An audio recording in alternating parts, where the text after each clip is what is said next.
Rise up, sunshine. Happy Monday. I'm Coy Wire here with your 10 minutes of news for March 9th, 2026. Hope that time change didn't disrupt too much of your sleep. To wake us up and get us going, we have a robust story count today, so let's get to it. Now, we do start with an update on some of the severe weather across the central and Midwest United States in recent days. A sprawling series of storms stretching from the Oklahoma Panhandle to Michigan spawned a series of deadly tornadoes that hit several communities late last week. In southwestern Michigan, an EF3 tornado with winds of up to 150 miles per hour passed through the Three Rivers area, where bystanders saw pieces of homes and buildings flying through the air.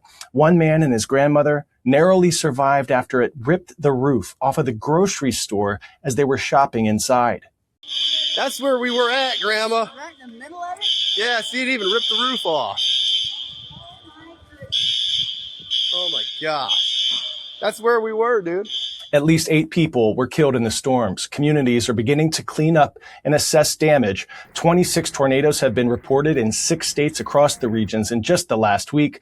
Always monitor and respect your local severe weather alerts, and be sure to follow severe weather safety guidelines, which can be found at weather.gov.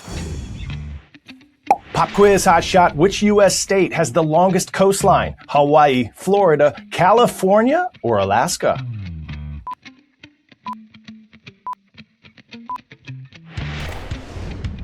If you said Alaska, well done. I'll ask a tougher question next time. Because of its many islands and inlets, Alaska has more than 30,000 miles of coastline, more than the rest of all U.S. states combined.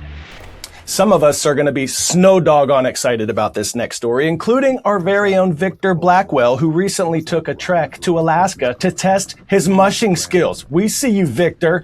The 54th running of the iconic Iditarod dogsled race kicked off over the weekend in Alaska. Following a ceremonial start in the capital of Anchorage, teams of dedicated sled dogs and their mushers are now traversing the state's rugged wilderness in a bid to be top dogs. The race is named for the Iditarod Trail, a famous route traveled by dog sledders to deliver medicine and supplies to the remote city of Nome during a 1925 diphtheria outbreak.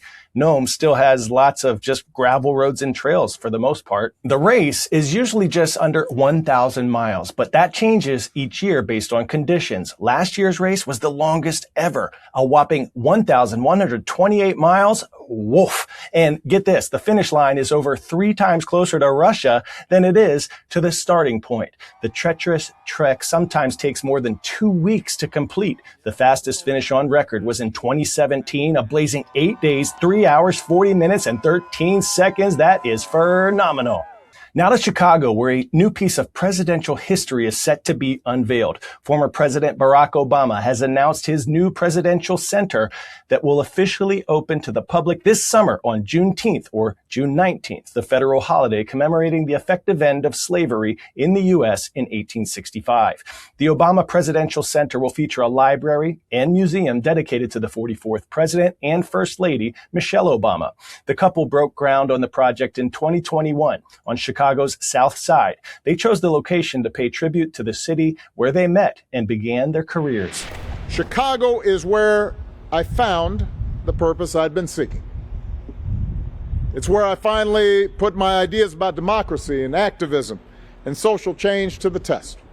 It will also feature the first fully digitized presidential library, thanks to a partnership with the National Archives and Records Administration. That administration is responsible for preserving all records at the end of each president's term, and also runs more than a dozen other presidential libraries across the nation. Another government has just joined the movement to ban social media for children under the age of 16. In India, the southern state of Karnataka enforced its ban last Friday. Other places in India are expected to follow suit.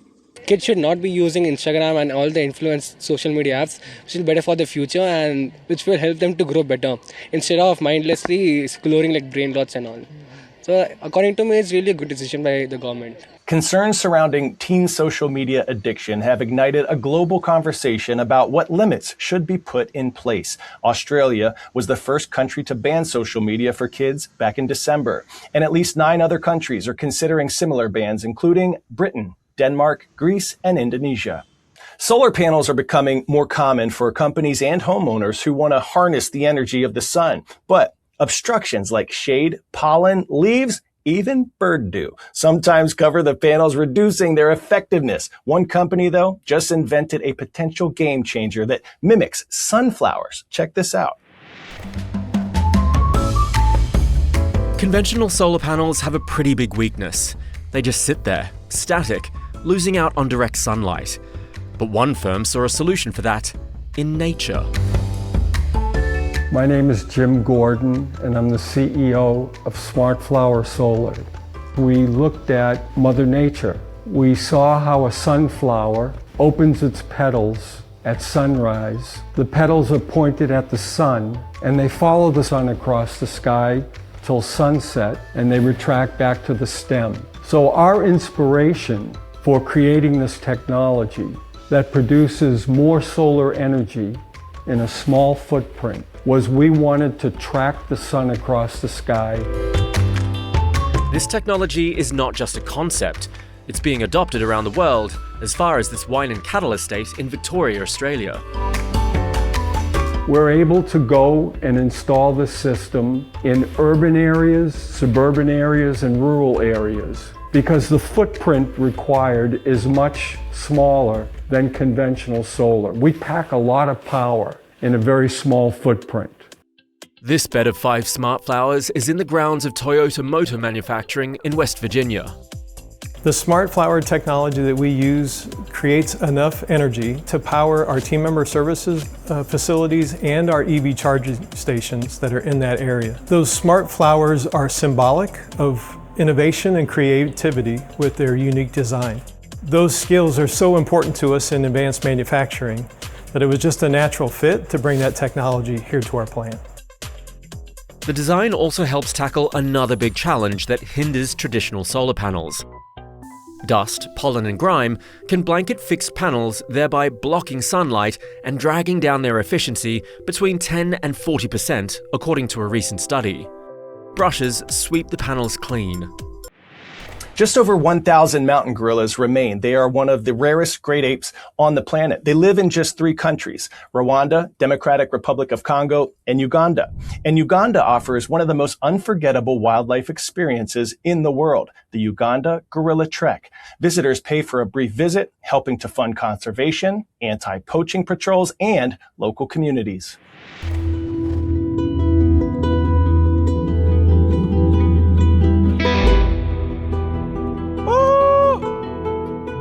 We are now going to penetrate the impenetrable. Are we ready?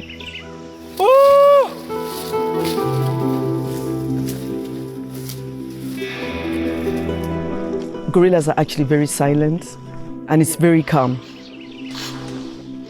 We have reached where gorillas are feeding and they are closer to us. That's the most exciting thing about the gorillas.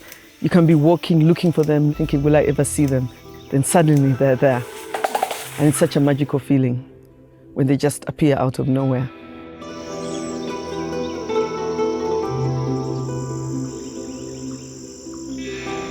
We still need support from the global society to conserve these animals. Their support in that payment and other contributions is very important to us.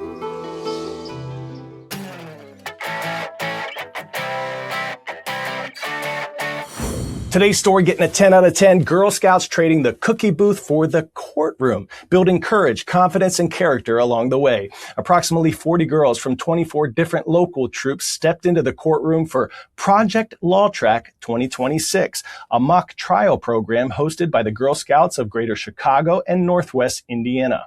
I've really been thinking about being a lawyer because it sounds fun and I really want to help people. The program invites Girl Scouts grades 6 through 12 to explore careers in law, pairing them with female attorneys who help them prepare a case and argue it in a real courtroom with actors to make the experience more immersive. This year's mock trial focused on a dispute over trademark infringement. I like it. It's very interesting, and I like how you can learn how to use your voice and be confident. The skills these scouts are learning will help them in all aspects of life, from critical thinking to using their voices with confidence. That is a verdict worth celebrating. Also, we're celebrating you. I have a shout out going to Mr. Robinson at DeSoto High School and Early College in DeSoto, Texas. Thank you for subscribing on our YouTube channel and for all your kind comments. And this shout out goes to Mr. Ermita from Tech Boston Academy in Boston, Massachusetts.